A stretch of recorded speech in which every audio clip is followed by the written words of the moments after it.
My name is Emma, and this is the story of how I found my way through the darkest days of my life. The story of my learning route.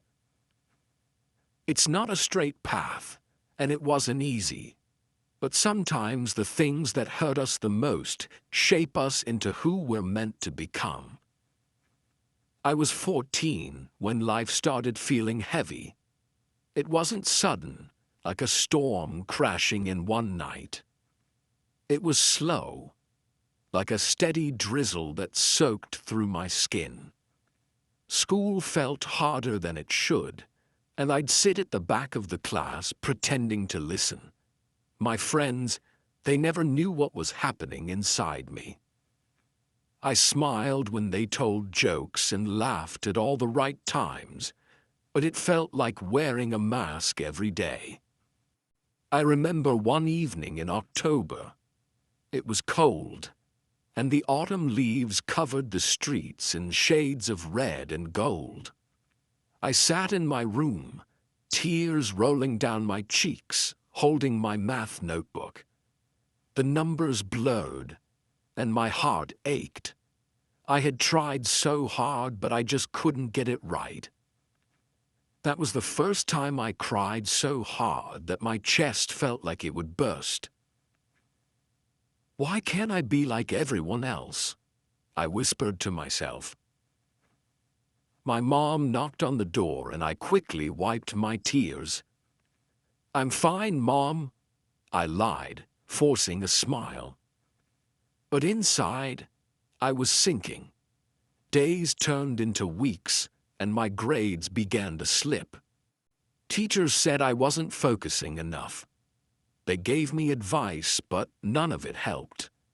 I didn't want to tell anyone how lost I felt. Talking about it made me feel weak, and I thought people wouldn't understand. One night, I lay awake, staring at the ceiling.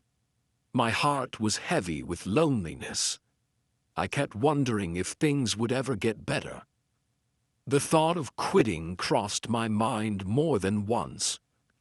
But then I remembered something Dad once told me when I fell off my bike as a kid. "Emma, when you fall, it's okay to cry, but you have to get back up. That's what makes you stronger." His words echoed in my mind, and I cried myself to sleep that night, holding on to the smallest bit of hope. The next morning I decided to try again. Not for anyone else, but for me. I knew it wouldn't be easy. I knew I'd fail again, but I wanted to keep going. So I made a list. A list of small things I could do each day. One step at a time, I told myself. That's how you grow. The first step was admitting that I needed help. It wasn't easy, but I finally told my best friend Lucas. "I don't know what's wrong," I said, tears in my eyes, "but I feel like I'm drowning." He didn't say much, just sat with me in silence and squeezed my hand. And that was enough. The next step was asking for support at school. I went to my teacher, Ms. Collins. I stood there, nervous, twisting my fingers, and said, "I'm struggling with math. Can you help me?" She didn't judge me. Instead, she smiled warmly and said, "Of course, Emma. We'll figure this out together." Slowly, things began to change. It wasn't perfect. There were still nights when I cried until my pillow was soaked. But there were also moments when I felt proud, like the first time I solved a math problem on my own, or when Lucas told me how brave I was for opening up. I learned to be kind to myself, even when things felt impossible. "It's okay to struggle," I whispered to myself during hard days. Learning isn't just about grades, it's about growing, even when it's tough. Somewhere along the way, I found a love for reading. Books became my escape, and each story I read made me feel less alone. I found myself connecting with characters who struggled just like me, and their stories gave me hope. There were setbacks too. Times when I felt like I was back at square one. But each time I reminded myself, it's okay to cry. Just don't give up. I kept moving forward, one small step at a time. Eventually, I realized that my learning route wasn't just about school or grades. It was about discovering who I was, about learning to love myself, even when I felt broken. It was about finding strength in my tears and hope in my darkest moments. Now, looking back, I can say that every struggle, every tear, every hard lesson was worth it. I became stronger, not despite my pain, but because of it. And I learned that it's okay to fall, as long as you get back up. To anyone reading this, I want you to know something important. It's okay to struggle. It's okay to cry. But don't ever give up on yourself. You are stronger than you think. And brighter days are always ahead, even when you can't see them right now. Keep going. Step by step. That's how you grow. That's how you find your learning route. Some days still feel heavy, and that's okay. Healing doesn't mean you never feel sad again. It means you learn how to carry the sadness without it crushing you. There are mornings when I wake up feeling like the weight of the world is on my chest. But now I know how to breathe through it. I know it's just a bad day, not a bad life. Lucas stayed by my side through it all. You don't have to fix everything in one day. He'd remind me whenever I felt overwhelmed. He taught me how to appreciate small victories, like getting out of bed on tough days or finishing a single homework problem. Every little step counts. He'd say, with that goofy grin that always made me laugh, even when I didn't want to. There were also people I had to let go. Some friends didn't understand what I was going through. They thought I was just being dramatic, or that I needed to snap out of it. At first, it hurt to lose them. But I learned that not everyone is meant to stay in your life forever. And that's okay too. During one of the lowest points, I found comfort in journaling. I'd write everything down, the pain, the fears, the moments of joy, no matter how small. My journal became my safe space, a place where I could be honest without fear of judgment. Dear Diary, I'd write, today was hard. I felt like crying all day, but I didn't give up. I'm proud of myself. And slowly, those little notes of pride grew. They became reminders that I could survive even the toughest days. It was like planting seeds in my mind, seeds of hope that would sprout on brighter days. Ms. Collins also played a huge role in my journey. She wasn't just a teacher, she became a mentor. Emma, you're more than just your grades, she told me once after I failed a quiz. You're kind, creative, and resilient, and that matters far more than any test score. Those words stayed with me. It felt like she saw a part of me that I hadn't been able to see myself. One day after class, Ms. Collins asked me to help tutor a younger student named Daniel, who was struggling with math, just like I had been. I hesitated at first. I'm not smart enough to teach someone else, I told her. But she smiled and said, you don't have to be perfect to help someone. You just need to care. So, I gave it a try.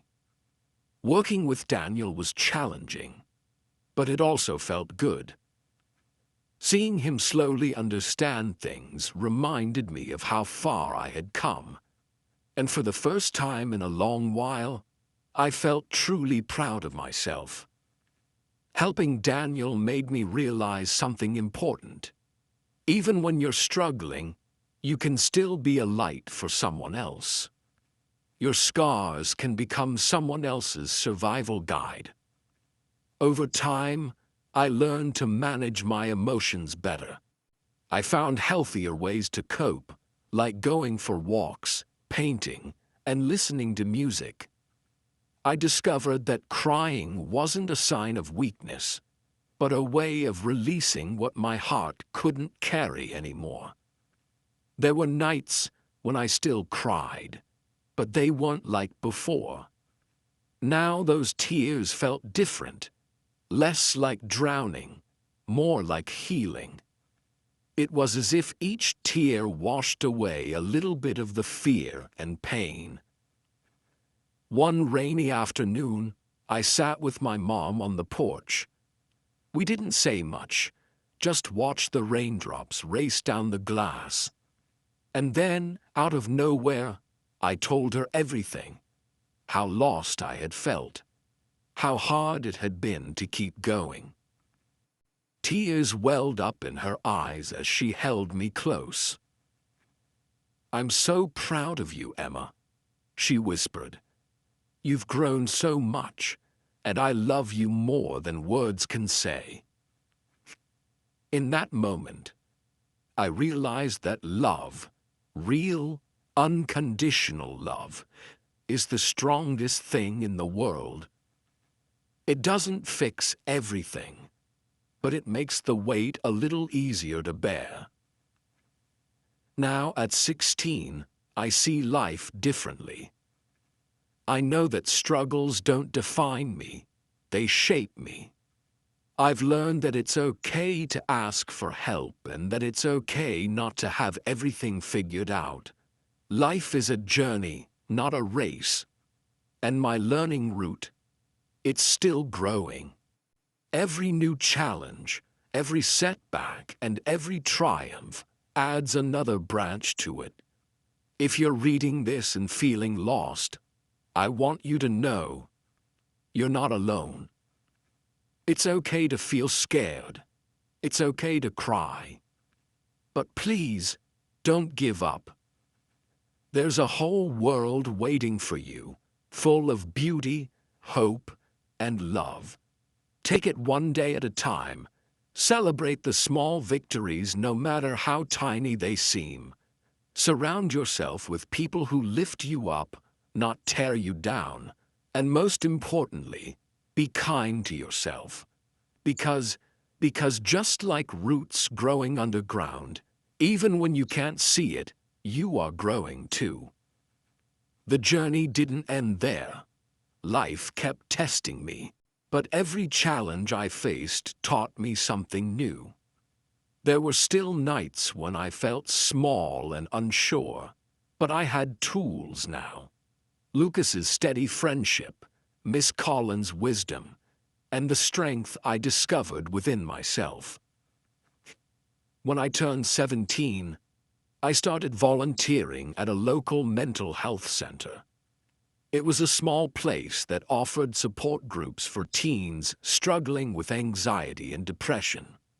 I remember my first day there clearly.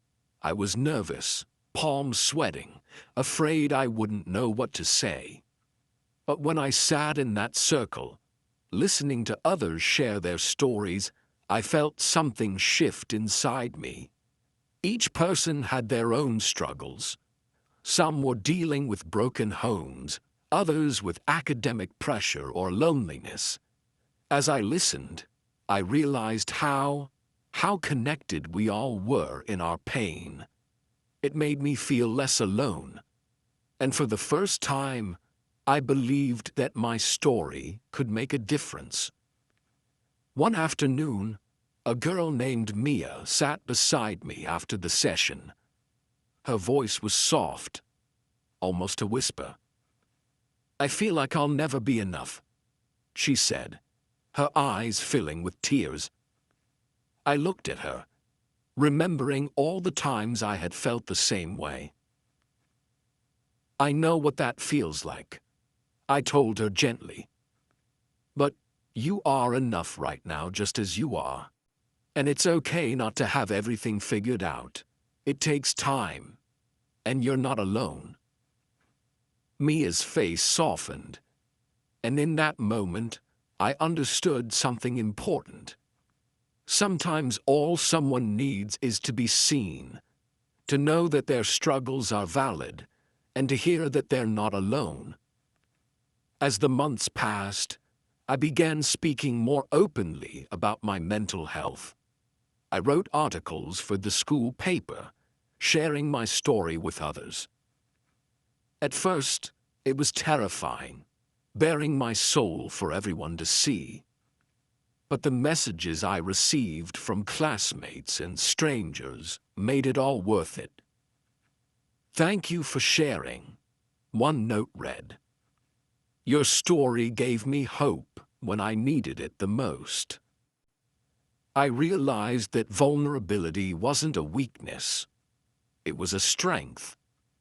By being open about my struggles, I gave others permission to do the same, and slowly, the walls that people built around their hearts began to crumble.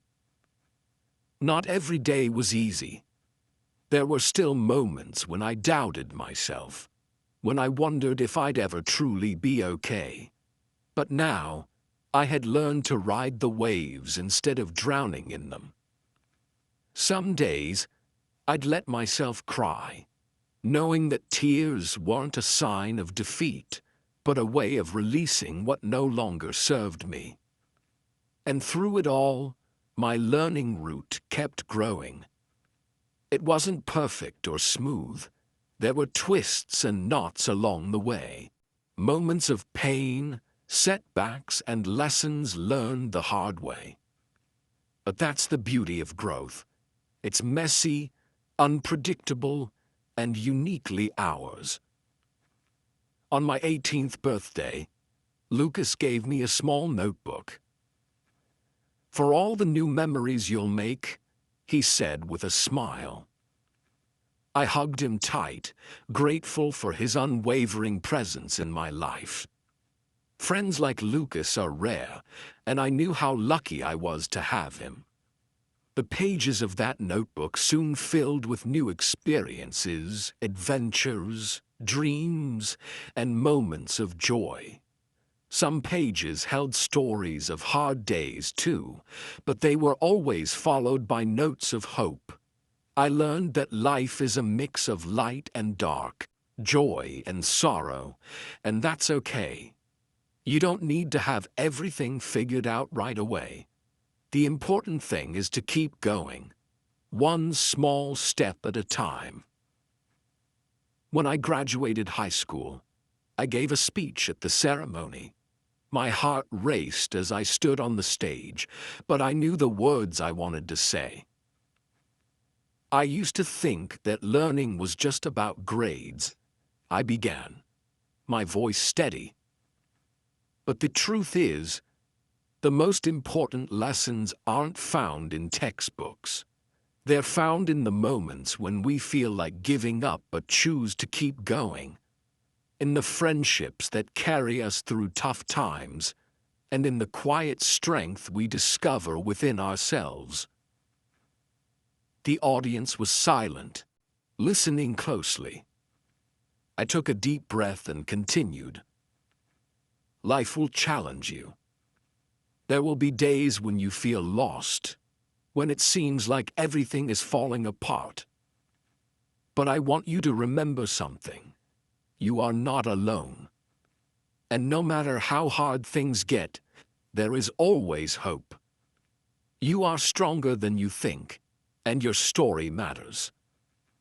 As I finished, the crowd erupted in applause.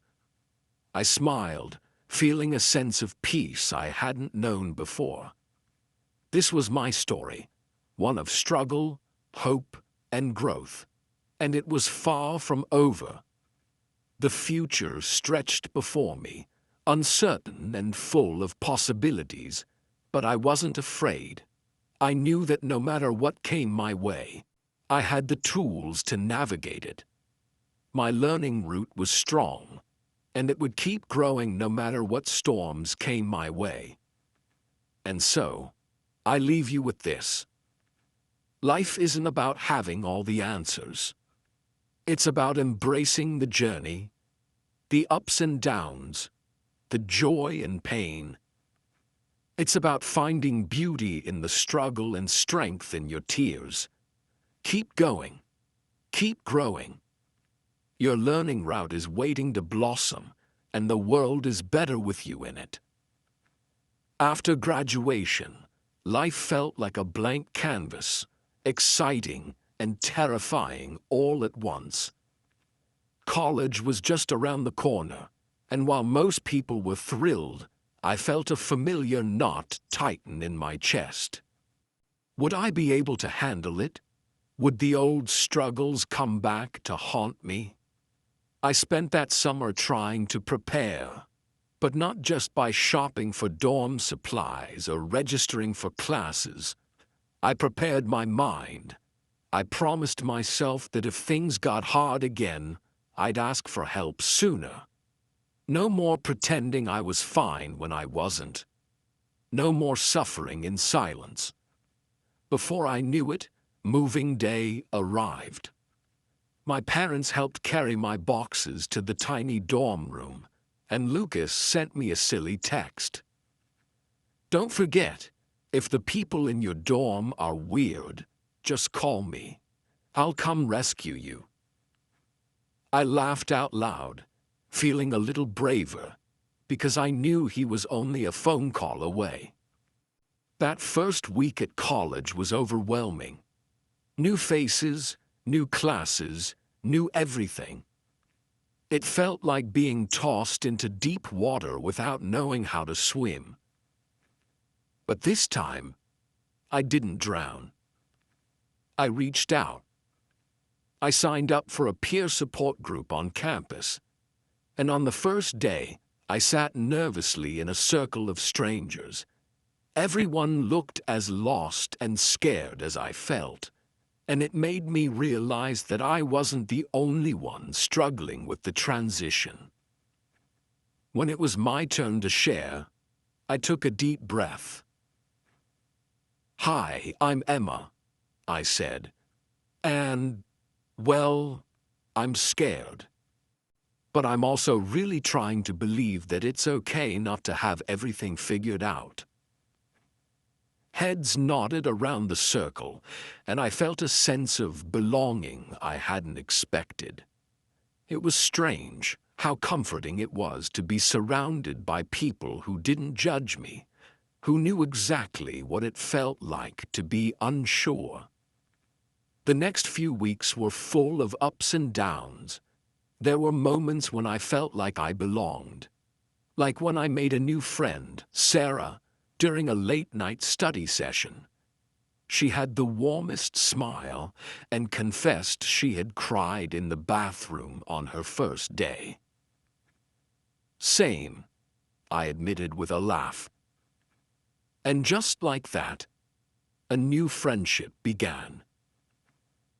But there were also nights when everything felt too much.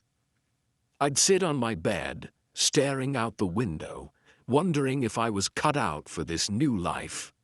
I missed home. I missed the comfort of familiar routines. One of those nights, I called Lucas.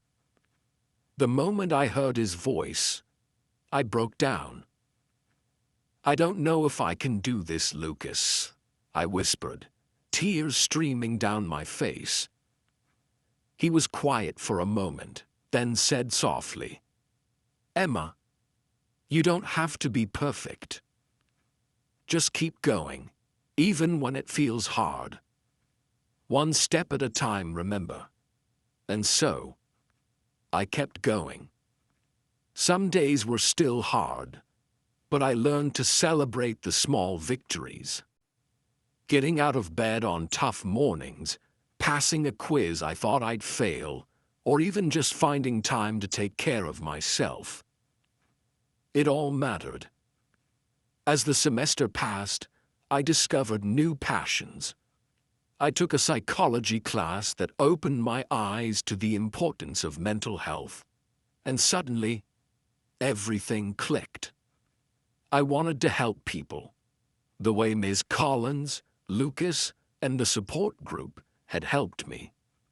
By my second year, I became a peer mentor, guiding freshmen who felt as lost as I once had. I saw myself in their worried faces, and I told them what I wished someone had told me earlier. You're not alone. You're allowed to struggle. But you are strong enough to get through it. One night, after helping a student who had been on the verge of giving up, I walked back to my dorm feeling lighter than I had in years. I wasn't just surviving anymore. I was thriving. My learning root had grown deep and strong, and it was blooming in ways I hadn't imagined. Lucas and I stayed close, though life pulled us in different directions. He started working part-time at a music store, chasing his dream of becoming a songwriter. "One day I'll write a song about you," he joked during one of our late-night calls. "Just make sure it's a happy one," I teased back. And life, though still messy and unpredictable, felt good. I learned that healing isn't a straight line. There will always be setbacks, but they don't erase the progress you've made. I still cry sometimes, on stressful nights, during hard exams, or when the weight of life feels a little too heavy. But now, I know those tears are part of the journey, not the end of it. Looking back, I'm grateful for every struggle, every tear, every difficult lesson. They shaped me into someone I'm proud to be. Someone who knows that real strength isn't about never falling. It's about always getting back up. And so, the story of my learning route continues. It will keep growing, twisting, and turning through the joys and pains of life. If you ever feel like you're falling, remember this. It's okay to cry. It's okay to struggle. But never forget that you are growing, even when you can't see it. One step, one day, one moment at a time, you'll find your way. And when you do, you'll see just how strong you've become.